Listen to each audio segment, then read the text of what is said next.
Muy bien, vamos a continuar. Ya después de las oraciones vamos a dar paso a la exposición de la palabra.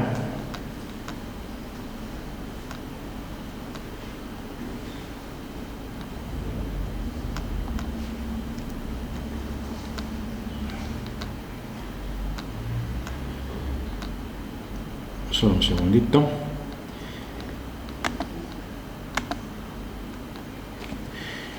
Y como estaba comentando antes, la predicación de hoy va a ser el inicio de una serie. Vamos a estar tratando, si el Señor lo permite, por varios meses acerca del libro de los Hechos de los Apóstoles. Haremos una serie consecutiva sobre todo este libro. Es todo un reto, pero es algo bueno. No quiere decir que cada domingo hablemos de Hechos, también lo iremos intercalando con otros libros, con otras predicaciones, pero este va a ser nuestro libro que vamos a mirar en los próximos meses.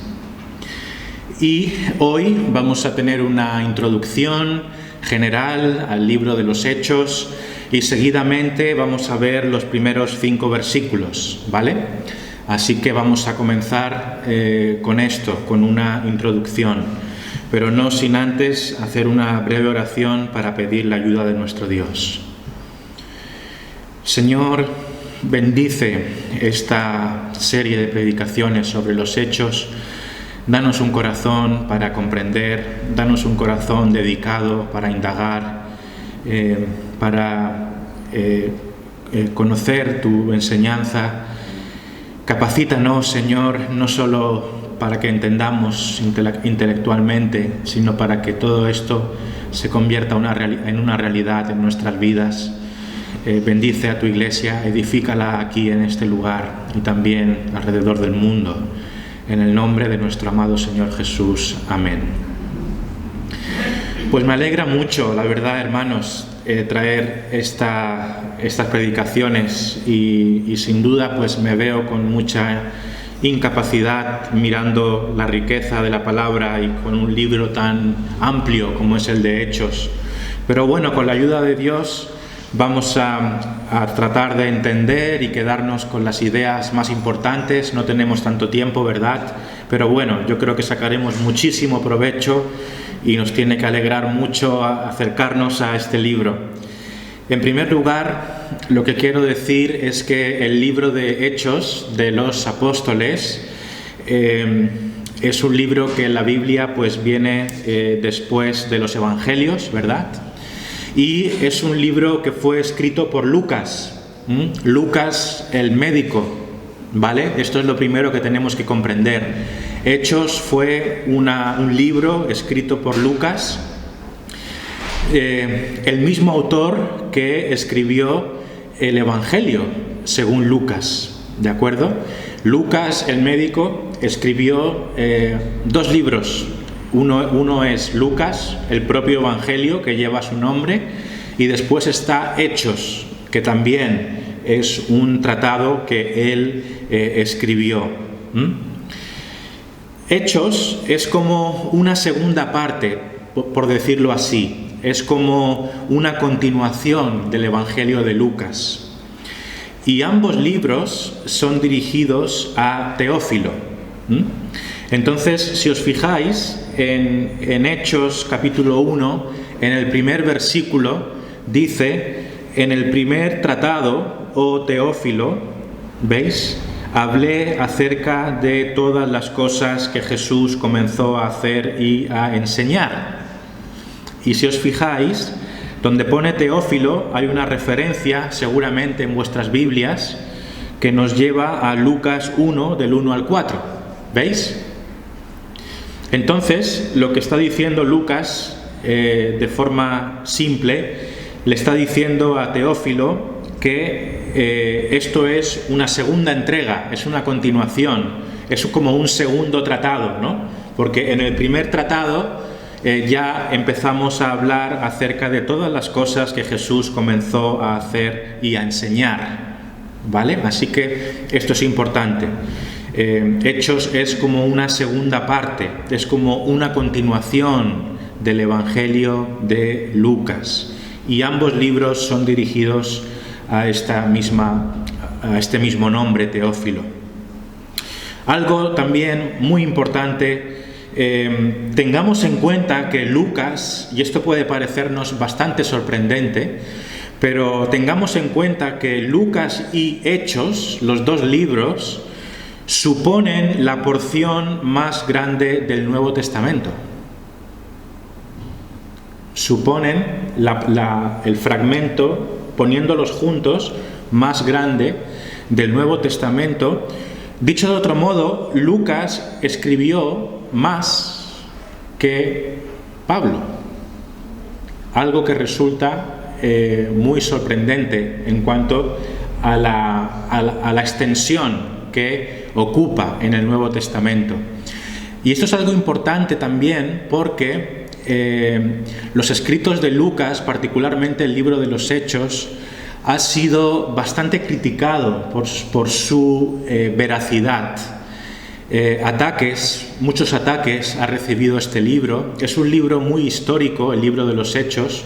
Contiene muchos datos históricos de lugares, de personas, de puestos administrativos y oficiales dentro de lo que era la sociedad de aquel tiempo. Mucha terminología de alto contenido histórico, y por ello durante las épocas ha habido mucha gente que ha querido desacreditar el libro de el libro de los Hechos, sin éxito, porque a medida que se han ido teniendo más informaciones y más descubrimientos, ha sido algo precioso, porque lo que se ha descubierto es la tremenda veracidad de este libro, de esta obra. Dios es veraz. Dios dirigió a Lucas. Lucas, como médico y como hombre muy preparado, hizo una redacción magistral, históricamente, doctrinalmente, y esto nos tiene que dar mucha alegría, nos tiene que dar mucha confianza de saber que la palabra de Dios es veraz, y podemos tener plena confianza en los escritos de la Biblia y, por supuesto, en el libro de los Hechos. El principal tema de Hechos no es tanto los hechos de los apóstoles. Ahora voy a aclarar lo que quiero decir con esto. No es tanto los hechos de los apóstoles, sino más bien los hechos de Dios a través de los apóstoles. Hechos son los hechos de Dios a través de los apóstoles. El asunto principal del libro es la obra poderosa del Espíritu Santo de Dios para hacer nacer y crecer a la Iglesia mediante la difusión del Evangelio. Es un libro que trata del nacimiento y del crecimiento de la Iglesia y de la divulgación y la promoción del Evangelio desde Jerusalén hasta otras regiones. Entonces, este es el asunto de este libro. Hechos nos habla del nacimiento y crecimiento del cristianismo. Así pudiéramos resumirlo. Hechos nos habla del nacimiento y del crecimiento del cristianismo. Específicamente, el libro comienza con los inicios de la Iglesia en el día de Pentecostés. Este es como el evento de referencia en los primeros capítulos, ¿vale? Pentecostés. Y termina con la llegada del apóstol Pablo a Roma, cuando él apela ante el César. Entonces vamos a ver cómo Hechos es como un abanico, ¿no? Que empieza el Evangelio en Jerusalén, Pentecostés, y de ahí se va abriendo a más regiones. Y es algo muy llamativo cómo el Señor guió la escritura de este libro, porque nos vamos a dar cuenta claramente de este énfasis. Porque a lo largo del libro de los Hechos, secuencialmente, vemos 6 secciones que siempre terminan hablando del crecimiento de la obra del Señor. Es un libro ordenado y es un libro muy llamativo en este sentido, porque fijaos, la primera sección que podemos ver en este libro va desde el capítulo 1, versículo 1, hasta el 6, versículo 7, y trata de Jerusalén. Ese primer bloque, del capítulo 1 al 6, nos habla de Jerusalén, que fue el punto de partida, ¿vale?, de la Iglesia y del Evangelio. Y solamente, si os fijáis en el capítulo 6, versículo 7, Hechos 6, versículo 7, solo fijaos en este versículo. Dice: y crecía la palabra del Señor y el número de los discípulos se multiplicaba grandemente en Jerusalén. También muchos de los sacerdotes obedecían a la fe. ¿Veis? Ese último versículo, de cierto modo, resume los primeros 6 capítulos que tienen el enfoque en Jerusalén. Y dice: y crecía la palabra del Señor y el número de los discípulos se multiplicaba grandemente en Jerusalén. Ahí está el énfasis del libro, ¿veis? Crecía la palabra del Señor y el número de los discípulos se multiplicaba. Ahí está el tema, el gran tema de Hechos, el crecimiento de la Iglesia. Pero si continuamos, veríamos un segundo bloque que se inicia en el capítulo 6, versículo 8, y continúa hasta el capítulo 9, versículo 31, y estos capítulos del capítulo 6, verso 8 hasta el 9, 31 nos hablan de las regiones ya de Judea, Galilea y Samaria.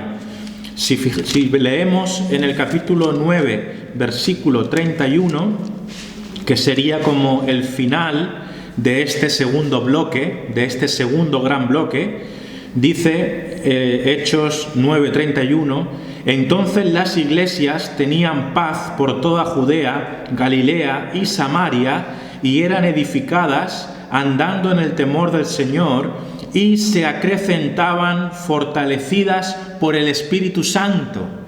¿Veis ahí el crecimiento de la Iglesia? Ahora ya no es Jerusalén solamente, ahora ya estamos hablando de Judea, de Galilea y de Samaria, y sigue hablándonos la palabra de nuestro Señor acerca de el crecimiento, la edificación, porque dice aquí: eran edificadas andando en el temor del Señor y se acrecentaban fortalecidas por el Espíritu Santo.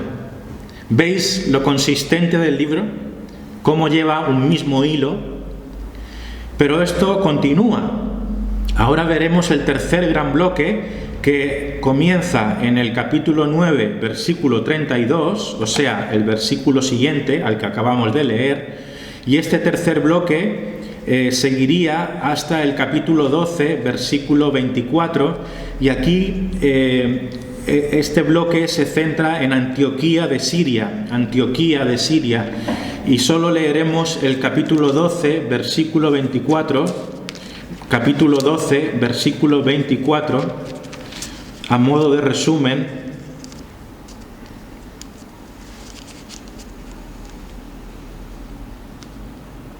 Nos dice el capítulo 12, versículo 24: pero la palabra del Señor crecía y se multiplicaba.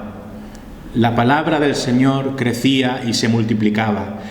Una vez más, ¿veis? Un tercer bloque y siempre se habla de lo mismo. La palabra del Señor crece y se multiplica. Por supuesto, no podemos entrar en los detalles, pero si nos adentráramos aquí, veríamos en este tercer bloque lo de Antioquía de Siria. Pasamos después al cuarto bloque, que comienza en el 12:25 y termina en el 16:5, y nos habla ya de Chipre y Galacia, extendiendo el territorio, ¿verdad? Y solo vamos a leer el 16:5. Lo que estoy pretendiendo hacer, hermanos, es simplemente a vista de pájaro que nos demos cuenta de esta estructura, de cómo la palabra avanza a lo largo del libro y cómo siempre la idea es que la Iglesia crece. Entonces, el capítulo 16, versículo 5, dice aquí: así que las iglesias eran confirmadas en la fe y aumentaban en número cada día. ¿Veis? Aquí ya entraríamos en los viajes misioneros del apóstol Pablo. Sus varios viajes están implícitos en estos grandes bloques. El siguiente punto, el quinto bloque, ya estaríamos en el capítulo 16, versículo 6, que nos lleva hasta el 19-20, y aquí ya hablamos de Macedonia, Acaya y Asia.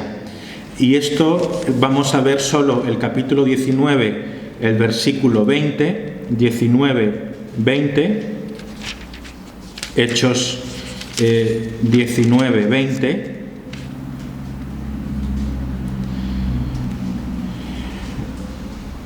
Echando una mirada rápida, veríamos cómo se habla aquí del comienzo del tercer viaje misionero, se habla de Pablo en Éfeso, ¿verdad?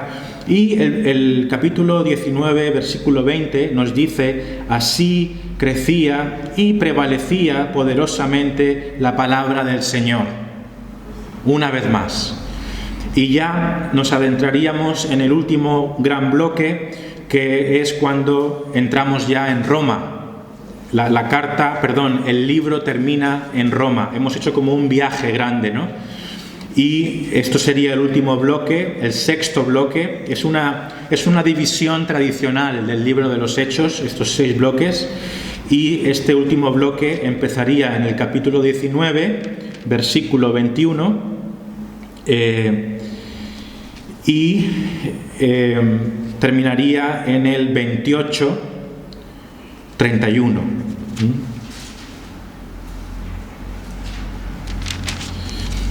Y el 28-31, que ya es al final de la carta, del libro, 28-31, ya vemos al apóstol Pablo en Roma. Pablo es enviado a Roma, esto se nos dice ya en el capítulo 27, y en el 28-31 las palabras que vamos a resaltar son las del versículo 31. Predicando el reino de Dios y enseñando acerca del Señor Jesucristo abiertamente y sin impedimento. En el versículo 30 vemos que dice: y Pablo permaneció 2 años enteros en una casa alquilada y recibía a todos los que a él venían, predicando el reino de Dios y enseñando acerca del Señor Jesucristo abiertamente y sin impedimento. Lo que quiero que veamos, hermanos, es que el último versículo de Hechos básicamente nos está hablando de lo mismo que el primer versículo de Hechos. Porque el primer versículo de Hechos nos dice: en el primer tratado, oh Teófilo, hablé acerca de todas las cosas que Jesús comenzó a hacer y a enseñar. ¿Cómo empieza el libro? Aquí Lucas está dando testimonio, ¿verdad? El énfasis es el testimonio del Señor Jesucristo. Gente que habla acerca de Jesús y de su obra, en este caso Lucas. ¿Y cómo termina el libro? Vemos a Pablo, ¿verdad?, testificando del reino de Dios y enseñando acerca del Señor Jesucristo. Todo el libro de Hechos es un testimonio del Señor Jesucristo. Es la palabra predicada anunciando a Cristo y sus obras, el Espíritu Santo obrando con poder, generando conversiones, y las iglesias siendo edificadas y creciendo. Esto es lo que hemos visto en este gran resumen y es lo que nos tiene que quedar en la mente. El tema principal de Hechos, y con esto completamos esta introducción, no es tanto los hechos de los apóstoles, sino los hechos de Dios a través de los apóstoles, y el asunto principal es la obra del Espíritu de Dios para hacer nacer y crecer a la Iglesia mediante la predicación del Evangelio.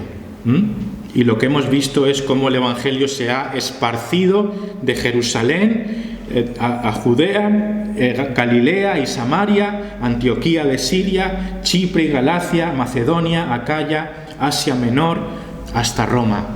Y el libro cierra con la predicación del apóstol allí. Segunda cosa que quiero comentar acerca de Hechos, en parte ya lo he dicho, pero os lo quiero volver a decir, es su veracidad histórica. Su veracidad histórica. Algo muy importante para testificar acerca de Jesucristo es la veracidad de sus hechos, ¿verdad?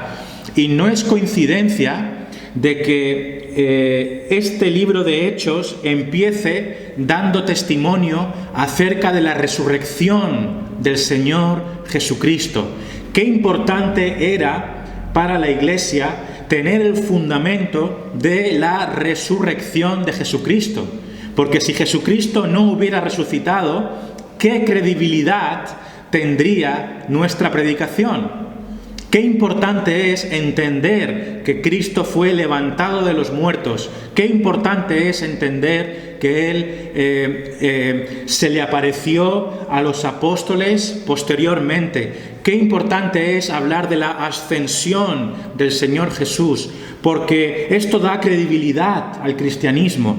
Y por ello, así empieza Hechos, hablando aquí de la resurrección. Fijaos en el versículo 2, que dice: hasta el día en que fue recibido arriba, después de haber dado mandamientos por el Espíritu Santo a los apóstoles que había escogido, a quienes también, después de haber padecido, se presentó vivo con muchas, fijaos en esta palabra, indubitables, con muchas pruebas indubitables, con muchas pruebas indubitables, pruebas que no se pueden negar, realidades, veracidad. Esto es lo que quiere transmitir aquí el libro. Se puede confiar en este Señor Jesucristo, se puede confiar en este libro de Hechos. Es una realidad, es verdad. Y esto también es importante para nosotros y nos anima a testificar, porque sabemos que lo que predicamos es cierto, hermanos, es verdad. Cristo está vivo. Y esto es muy importante, la veracidad. Y no solamente Lucas, como estudioso y hombre dotado, no solamente él documentó este libro bien, y es un libro totalmente creíble, sino que él también está hablando de la resurrección de Cristo con el mismo objetivo, y es crear unos pilares, una fe fuerte de saber que lo que anunciamos es verdad. Y solo quiero mencionar esto. Ha habido hombres que han tratado de desacreditar la Biblia. El hombre, como enemigo de Dios, siempre ha estado interesado en quitarle veracidad a la Biblia. Lógicamente nunca lo ha podido hacer, porque el que es veraz es Dios y los que son mentirosos son los hombres, no al revés. Pero hubo un tal William Ramsay fue un hombre que se propuso investigar los escritos de Hechos, porque pensó que había gente que decía que estos escritos fueron escritos siglos posteriores, años posteriores a la época que supuestamente correspondían. En fin, todo tipo de críticas, ¿no? Y este hombre, William Ramsay, hizo esa investigación para ver, él quiso averiguar si realmente los escritos de Lucas eran dignos de confianza o no. Y en definitiva, lo que este hombre y otros muchos han tenido que aceptar es que todos los detalles históricos de los lugares, de los nombres, de los cargos del Imperio Romano, muchos términos técnicos que aparecen en el libro de Hechos, se han confirmado de que eran correctos, de que eran veraces, ¿no?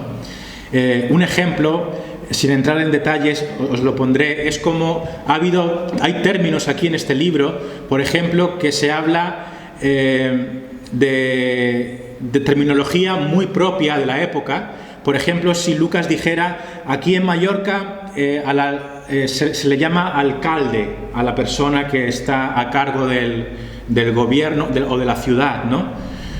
Y después pasan miles de años y alguien investiga eso y se ha dado el caso de que no han encontrado esa evidencia hasta después. Y la gente ha dicho, mira este Lucas, qué poco riguroso, ¿no? Ha usado esta palabra, alcalde, por decirlo así, y no era verdad.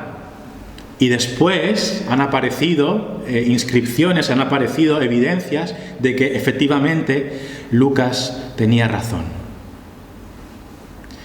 Y así sucede con muchas otras cosas. Lo que dijo William Ramsay, este hombre que hizo esta investigación personal, dijo: Lucas es un historiador de primer rango. Es un historiador de primera categoría. No solo son sus afirmaciones fiables. Este autor debería colocarse junto con los más grandes historiadores. Qué precioso es escuchar este testimonio, porque nos acredita que nuestro Dios es real, nuestro Dios es veraz. Sus apóstoles dijeron la verdad, los hombres que Él utilizó son precisos y son dignos de nuestra plena confianza. Podemos confiar en las Escrituras, podemos confiar en la verdad de Dios. Y esto tiene que animarnos, hermanos, de que en nosotros tenemos la verdad, porque nuestro Dios es verdad. Vamos entonces con plena confianza a predicar acerca de este libro de Hechos, y vamos a hacerlo hoy, los primeros 5 versículos. No nos vamos a extender mucho, pero vamos a ver tres cosas importantes. Versículos del 1 al 5. ¿Qué vemos en estos primeros 5 versículos?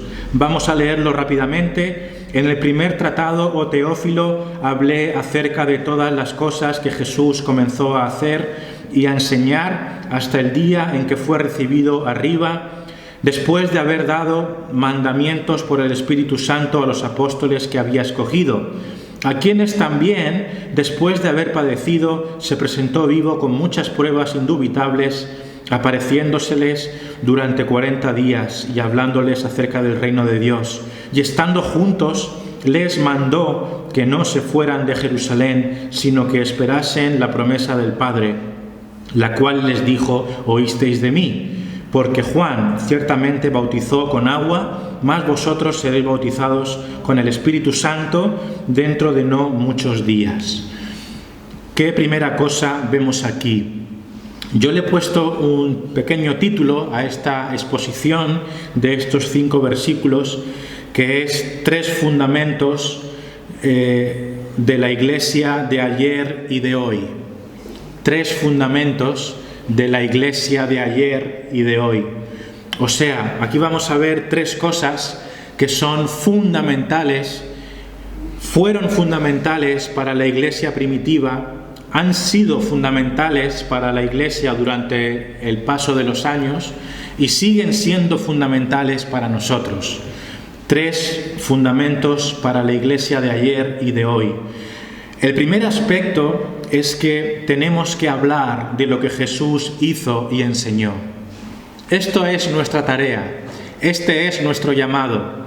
Tenemos que hablar de lo que Jesús hizo y enseñó. hemos visto cómo Hechos comienza con Lucas hablando de lo que Jesús hizo y enseñó. Y hemos visto cómo termina el libro con el apóstol Pablo hablando de ¿qué? De lo que Jesús hizo y enseñó. Y este es el trabajo de los apóstoles, este es el trabajo de los evangelistas y este es nuestro trabajo. Y fijaos en este énfasis. Versículo 1, en su segunda parte dice: en el primer tratado, oh Teófilo, hablé acerca de todas las cosas que Jesús comenzó a hacer y a enseñar. El Evangelio de Lucas trata de esto, de las cosas que Jesús comenzó a hacer y a enseñar. Y un poquito más abajo, en el versículo 3, dice: a quienes también, después de haber padecido, se presentó vivo, es decir, el Señor Jesucristo se presentó a sus apóstoles resucitado, se presentó vivo con muchas pruebas indubitables, apareciéndoseles durante 40 días, y fijaos, y hablándoles acerca del reino de Dios. Hablándoles acerca del reino de Dios. Este es un primer gran fundamento de la Iglesia. Hablar de Jesús y de sus obras. Hablar del reino de Dios. La instrucción, la enseñanza es fundamental para la Iglesia. La doctrina es fundamental para la Iglesia. El instruir, el enseñar a las personas acerca de lo que Cristo hizo, de lo que Cristo enseña y del reino de Dios es primordial. No hay iglesia si no hay enseñanza. La gente ahí fuera necesita comprender las verdades de Dios. Necesitan enseñanza de la verdad. Por ahí se empieza. Y es el gran pilar de Hechos. ¿Cómo crece el Evangelio en Hechos? ¿Cómo se multiplican las iglesias en Hechos? A partir de la enseñanza, a partir del testimonio de Jesucristo y de sus obras. Y este es el gran fundamento de la Iglesia, la enseñanza acerca de Jesús y enseñar lo que Él enseñó. Segundo fundamento de la Iglesia, ya lo hemos mencionado, pero lo voy a repetir de otro modo. Nuestro Señor Jesucristo está vivo. Nuestro Señor Jesucristo está vivo. Esto es el gran motor de la Iglesia. ¿Qué sería de nuestra predicación y de nuestros esfuerzos evangelísticos si estuviéramos hablando de alguien que está muerto? No serviría de nada, no habría ningún poder. Pero Cristo está vivo y Él está actuando en los corazones de la gente a través del Espíritu Santo de Dios. Y esto es un fundamento tremendamente esencial para nuestra predicación. Predicamos de un Cristo que está vivo.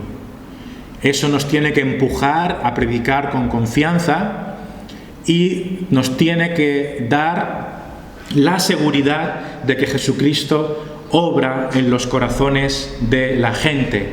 Él está obrando y Él está edificando a su iglesia día tras día y esto nos tiene que empujar a evangelizar.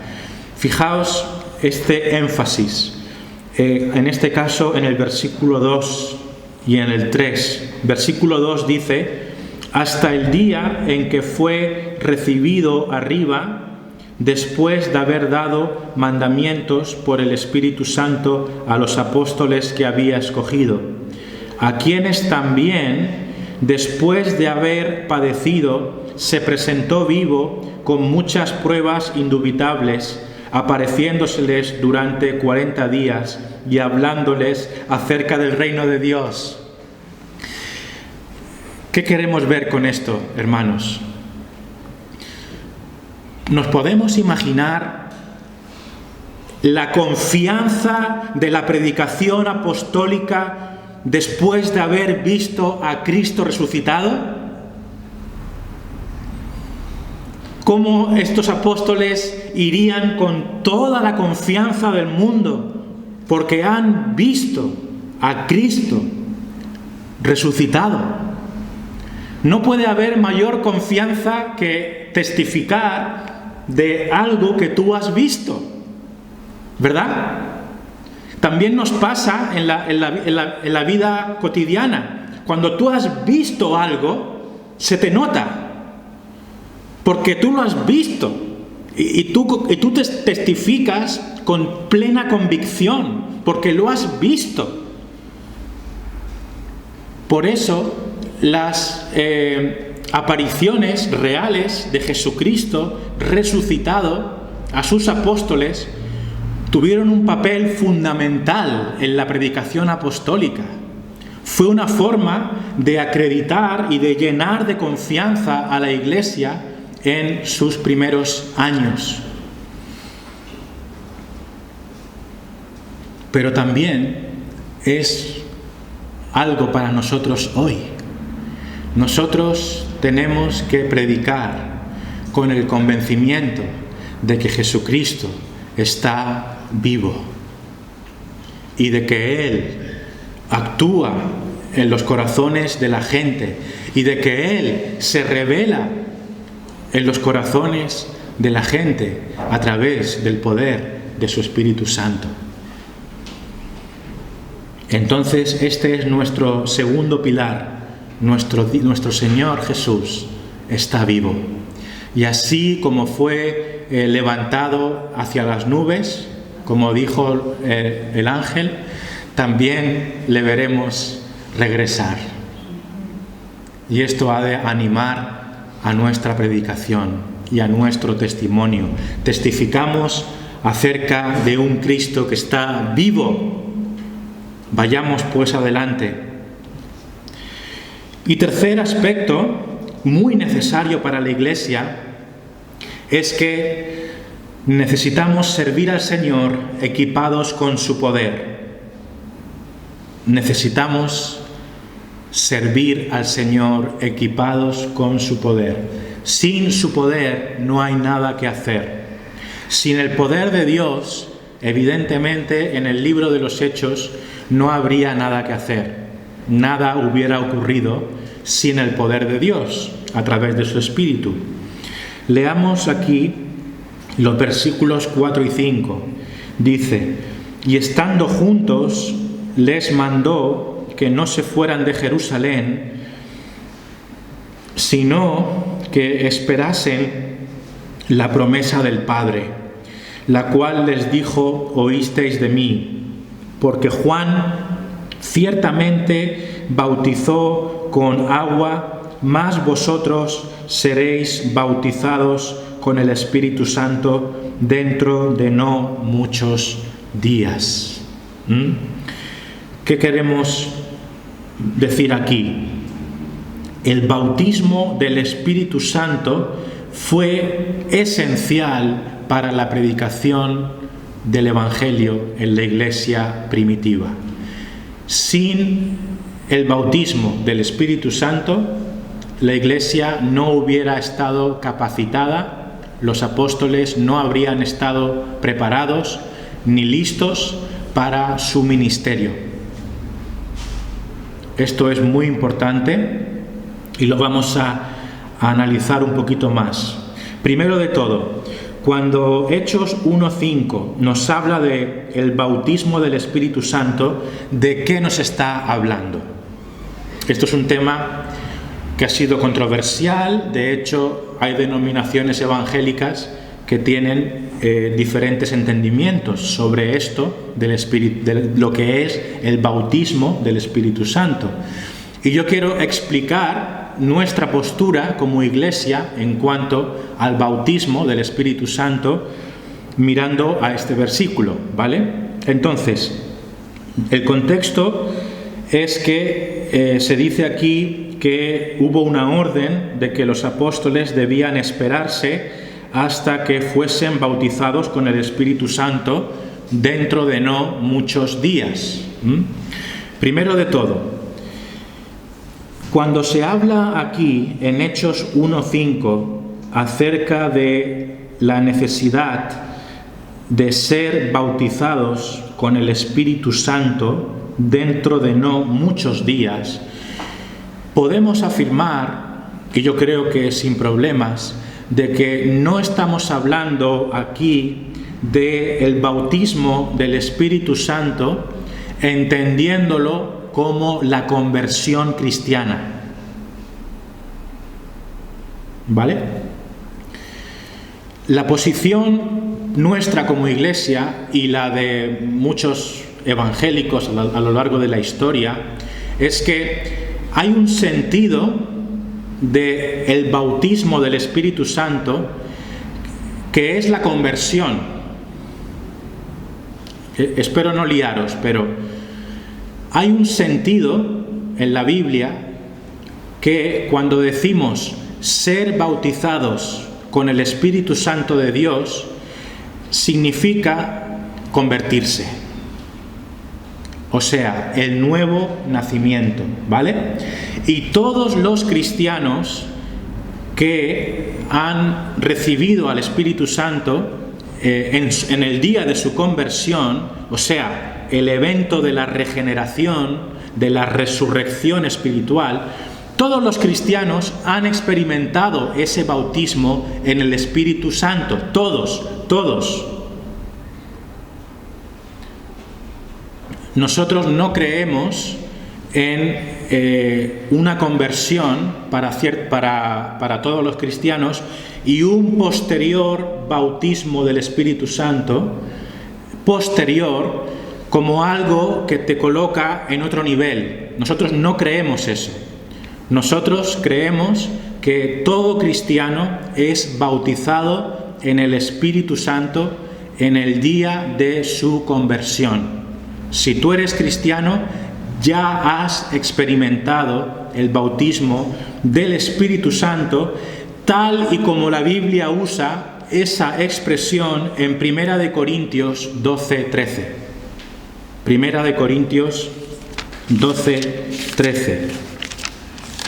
1 Corintios 12:13 es un ejemplo de cómo la Biblia utiliza la expresión del bautismo en el Espíritu Santo aplicándola a la conversión cristiana, ¿de acuerdo?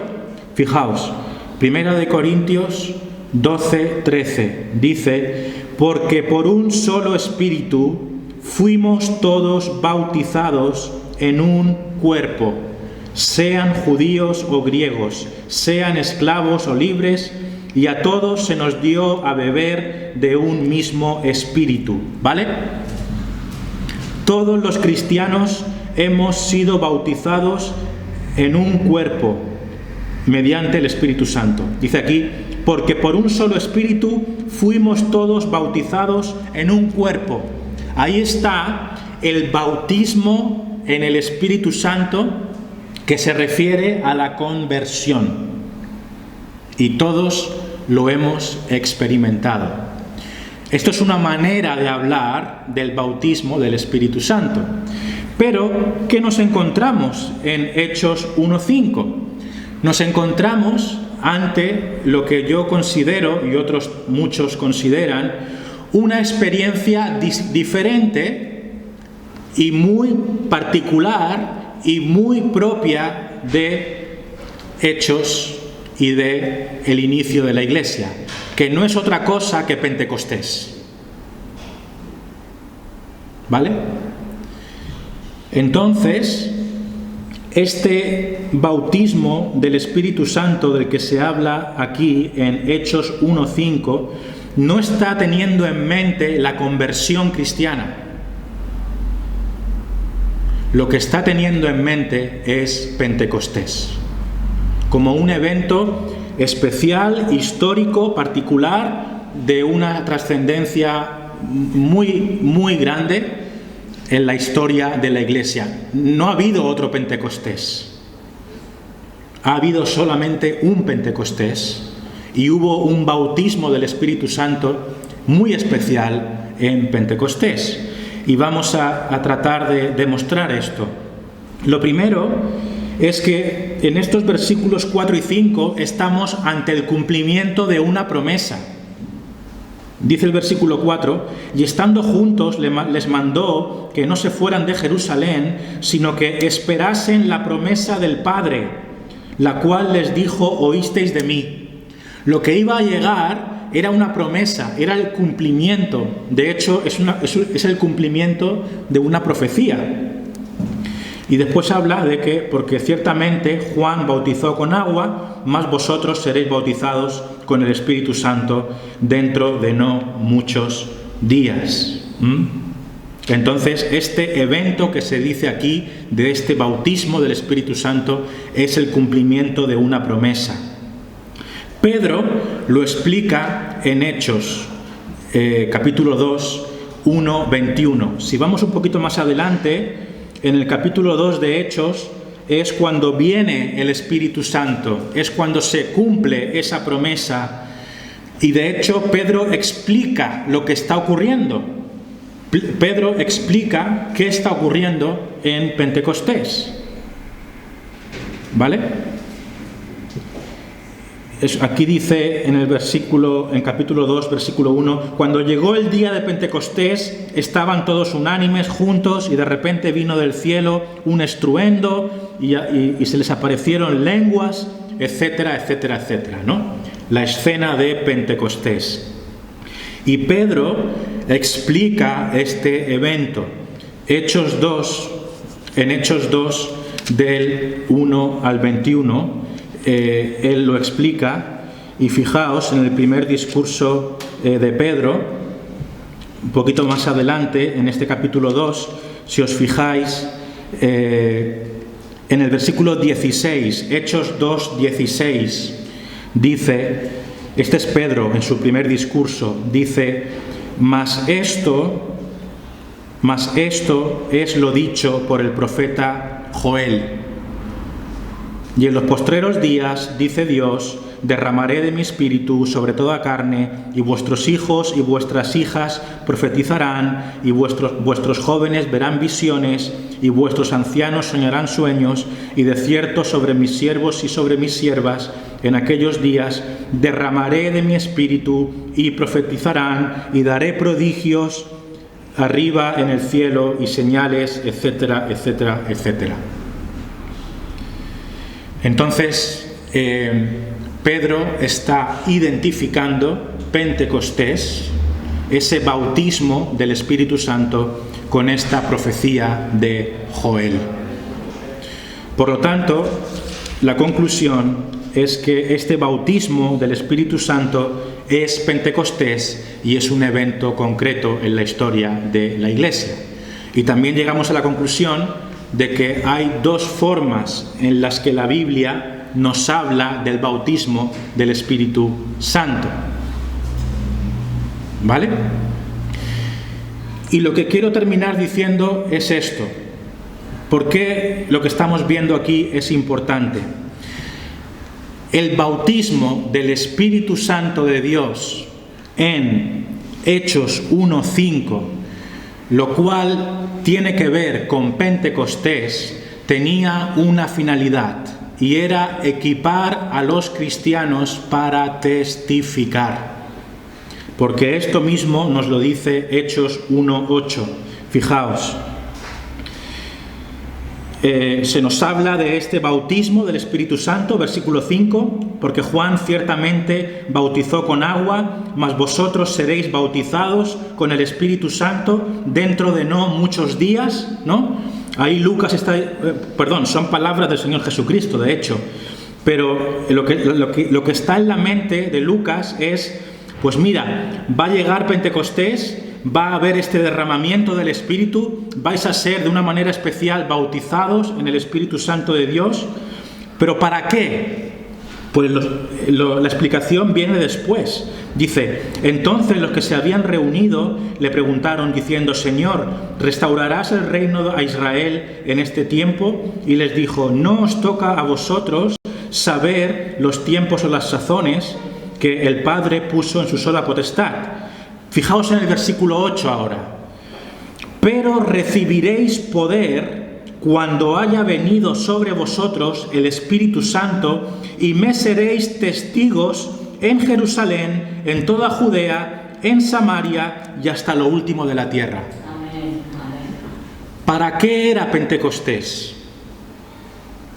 Para que los discípulos, habiendo recibido ese bautismo del Espíritu Santo, fueran testigos de Cristo, estuvieran capacitados para testificar de Cristo, no solo en Jerusalén, no solo en Samaria, también hasta lo último de la tierra.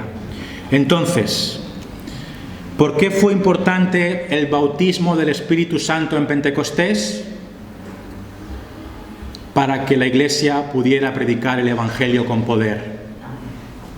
Y mi pregunta es si acaso esto no aplica a nosotros hoy. Y mi respuesta es que es una respuesta doble. Mi respuesta es que no aplica, y mi segunda respuesta es que sí aplica. Y lo que quiero decir con esto es que solamente hubo un Pentecostés. Y nosotros, en cierto sentido, a menos que Dios lo haga, nosotros no podemos esperar que los mismos hechos sobrenaturales que ocurrieron en el primer siglo ocurran hoy. De hecho, no han ocurrido desde Pentecostés. Resurrección de muertos, curaciones, etcétera. No ha habido una época igual. Entonces, en un sentido, tenemos que guardar las distancias con lo que vemos en Pentecostés y en la iglesia primitiva y nosotros. Pero en otro sentido, nos tenemos que dar cuenta de esto. Y dice aquí: recibiréis poder cuando haya venido sobre vosotros el Espíritu Santo, y me seréis testigos en Jerusalén, en toda Judea, en Samaria y hasta lo último de la tierra. ¿Quiénes son los que tienen que testificar de Cristo hasta lo último de la tierra? Nosotros. Mi pregunta es, ¿acaso no necesitamos el Espíritu Santo de Dios y su poder para testificar de Cristo? ¿Acaso como iglesia no nos hemos olvidado de esto? ¿De buscar la llenura del Espíritu Santo para testificar de Cristo? ¿Acaso no nos hemos vuelto demasiado intelectuales? Y está muy bien la teología y todo eso. Hemos visto hoy que la doctrina es fundamental. Pero ¿dónde está el clamor de la Iglesia para tener una llenura del Espíritu Santo y tener un poder para testificar? Porque eso sí que sigue vigente hoy. Y esto lo necesitamos. No somos diferentes a la iglesia primitiva en este sentido. ¿Dónde va a ir nuestra predicación si nosotros no tenemos llenura del Espíritu Santo de Dios? En cierto sentido, y entendedme porque ya hemos dejado esto claro, necesitamos un bautismo del Espíritu Santo. En cierto sentido. Y no os quiero confundir. Hemos dejado claro que todos los creyentes hemos experimentado el bautismo del Espíritu Santo en el día de nuestra conversión. Que esto quede claro, ¿vale? Todos los cristianos hemos sido bautizados en el Espíritu Santo ya. Pero observamos una forma de expresarse en la Biblia que tiene que ver con el bautismo del Espíritu Santo especial que tuvo lugar en Pentecostés, ¿vale? Y debemos interpretar este bautismo del Espíritu Santo solo en el contexto de Pentecostés, como un evento diferente a la conversión, y nosotros hoy no necesitamos un segundo bautismo en el Espíritu Santo, porque ya todos lo hemos recibido en el día de nuestra conversión, ¿vale? Pero, pensando en esa expresión como una experiencia en la que hay una recepción y una llenura del Espíritu Santo, en ese sentido necesitamos del Espíritu Santo, ¿o no? Porque nuestra vida puede estar casi vacía del Espíritu Santo. Cuando nosotros vivimos en pecado, cuando contristamos al Espíritu Santo, ¿cómo está nuestro nivel de Espíritu Santo? Está muy bajo. No hay comunión con Dios. Estamos vacíos, estamos secos y todavía nos queda ese bautismo porque por la gracia de Dios, Dios nunca nos va a abandonar. Pero estamos vacíos. No hay una llenura y tenemos que buscar esa llenura porque es necesaria para testificar. Es esa santidad, esa llenura del Espíritu la que nos lleva a testificar, es la que nos quita la vergüenza, es la que nos mueve, es la que nos entusiasma. Necesitamos esa llenura del Espíritu Santo de Dios, al igual que la iglesia primitiva lo tenía. Y hermanos, esto es de las cosas más importantes que podemos decir hoy. La iglesia del Arenal está clamando para ser llena del Espíritu Santo y tener valentía para testificar a nuestros amigos y vecinos, sí o no. ¿Está tu vida llena del Espíritu Santo y tienes ganas de testificar porque ese Espíritu Santo te impulsa, sí o no? ¿O estamos instalados en la comodidad, tenemos una vida doctrinalmente buena, pero eso no basta? Eso no basta. La cabeza no basta. Lo que tenemos que tener también es el corazón. Necesitamos el poder de Dios en nuestra vida. Pidámosle al Señor que manifieste su poder y Él lo hará. Él lo hará. Conclusión. Hablemos del Cristo resucitado, revestidos del poder del Espíritu Santo. Este es el resumen de Hechos. Hechos de los apóstoles es hablar del Cristo resucitado con el poder de Dios. Necesitamos al Espíritu Santo de Dios en nuestras vidas. Necesitamos ser una iglesia llena del Espíritu Santo. Oremos. Señor, gracias por este libro de los Hechos. Instrúyenos, enséñanos y también capacítanos, Señor.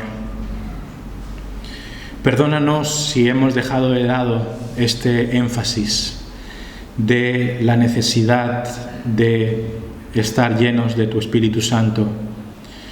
Y eso es a través de la comunión contigo, es a través de la santidad diaria, es a través de las oraciones, pidiendo que tú nos des más de ti, más de tu Espíritu. Que podamos ver la importancia de la misión que tenemos por delante, de testificar a otras personas, de hablar de Cristo, tal y como Lucas hizo al principio de este libro, tal como Pablo hizo al final de este libro ya en Roma. Vemos cómo tu iglesia crece, se multiplica, se edifica desde Jerusalén y por todas las provincias. Gracias, por un lado, a la doctrina, a la enseñanza correcta, pero también a la obra del Espíritu Santo en los corazones. Y reconocemos, Señor, que necesitamos más de eso. Así que te suplicamos que tú derrames de tu Espíritu Santo en nuestras vidas, que tú nos hagas conscientes de esta necesidad y tú nos capacites, Señor. Danos más de tu Espíritu para testificar. En el nombre de Jesús. Amén. Amén.